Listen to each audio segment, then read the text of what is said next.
pays ami, cette marque infinie de courtoisie et de cordialité confirme l'excellence des relations profondes entre nos deux peuples. Ces liens solides, tissés à l'aube des indépendances, se sont consolidés à travers l'intégration de nos deux peuples qui, au-delà de leur appartenance commune à l'espace ouest-africain, sont attachés aux idéaux de la paix et de la solidarité. Aujourd'hui, plus que jamais, nous, autorités sénégalaises, demeurons résolument engagés à maintenir cet élan de coopération et consolider les relations d'amitié et fraternelle entre nos deux peuples.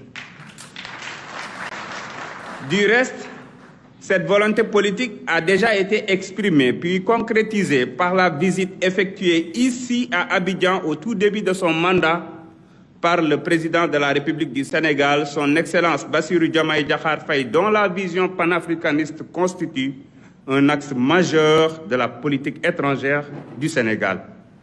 Ceci étant, permettez-moi, Monsieur le Président, d'ouvrir une parenthèse à cet instant de mon discours pour rappeler que la dernière session de la commission mixte s'était tenue les 11 et 12 mars 2014, session au cours de laquelle 16 accords majeurs ont été conclus. Cette osmose témoigne de la longue tradition de relations étroites entre nos deux républiques sœurs, tradition que le président du Sénégal était venu vivifier lors de sa dernière visite à Abidjan le 7 mai 2024. Une visite couronnée par la suite d'un renforcement du cadre juridique de coopération enrichi de 37 accords. Ce fut une visite mémorable au cours de laquelle il avait particulièrement magnifié les liens historiques qui unissent nos deux peuples et dont les premiers jalons ont été posés par nos pères fondateurs, feu les présidents Félix Houphouët-Boigny et Léopold Sédar Senghor. Que cette flamme ardente continue de briller et soit perpétuée au-delà des générations futures, car nous partageons véritablement une unité de destin.